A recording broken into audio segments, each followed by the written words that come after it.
WBTV News สวัสดีค่ะพบกับดิฉันนภวรรณ เกษมสุขค่ะพระเลขานุการฝ่ายสาธารณสงเคราะห์ของมหาเถรสมาคมฝากกระแสน้ำเชี่ยวช่วยเหลือวัดและประชาชนจากสถานการณ์พายุโซนร้อนโพดุลสมเด็จพระมหาเถราจารย์เจ้าอาวาสวัดยานนาวากรรมการมหาเถรสมาคมในฐานะประธานคณะกรรมการฝ่ายสาธารณสงเคราะห์ของมหาเถรสมาคมมอบหมายให้พระมงคลวชิรากรเลขานุการฝ่ายสาธารณสงเคราะห์ของมหาเถรสมาคมประสานงานเจ้าคณะภาค 9 เจ้าคณะจังหวัดร้อยเอ็ดในฐานะประธานฝ่ายสาธารณสงเคราะห์ประจำจังหวัดร้อยเอ็ดเพื่อร่วมประสานงานกับจังหวัดร้อยเอ็ดป้องกันและบรรเทาสาธารณภัยหน่วยงานทหารองค์กรปกครองส่วนท้องถิ่น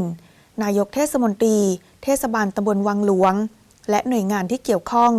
เดินทางเข้าสำรวจพื้นที่ผู้ประสบอุทกภัยในเขตเทศบาลตำบลวังหลวงอำเภอเสรภูมิจังหวัดร้อยเอ็ดพบว่ามีหมู่บ้านที่ได้รับผลกระทบจำนวน18หมู่บ้าน 1,542 ครัวเรือนพื้นที่การเกษตร 15,512 ไร่โดยให้การช่วยเหลือเบื้องต้นด้วยการถวายเครื่องสมณบริโภคแก่พระภิกษุสามเณรและมอบอาหารกล่องและเครื่องบริโภคแก่ประชาชนผู้ที่ประสบอุทกภัยจากสถานการณ์พายุโซนร้อนโพดุล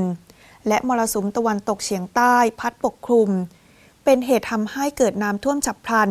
น้ำป่าไหลหลากทั้งในพื้นที่อำเภอเสรภูมิและอำเภออาจสามารถทำให้วัดและบ้านเรือนประชาชนโรงเรียนได้รับความเสียหายเป็นจำนวนมากคุณผู้ชมสามารถนำสิ่งของเครื่องสมณบริโภคเครื่องอุปโภคประสานที่สำนักงานฝ่ายสาธารณสงเคราะห์ของมหาเถรสมาคมวัดยานนาวากรุงเทพมหานครเบอร์โทรศัพท์ 026723216 ปิดท้ายกันที่ WBTV News แจ้งข่าวค่ะ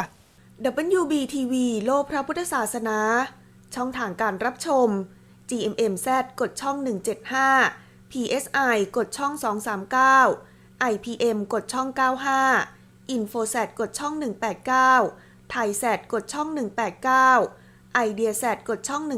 189 ลีโอเทคกดช่อง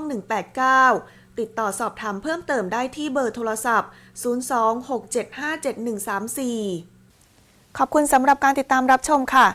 WBTV News หมดเวลาลงแล้วกลับมาติดตามได้ใหม่ในช่วงหน้าสำหรับช่วงนี้สวัสดีค่ะ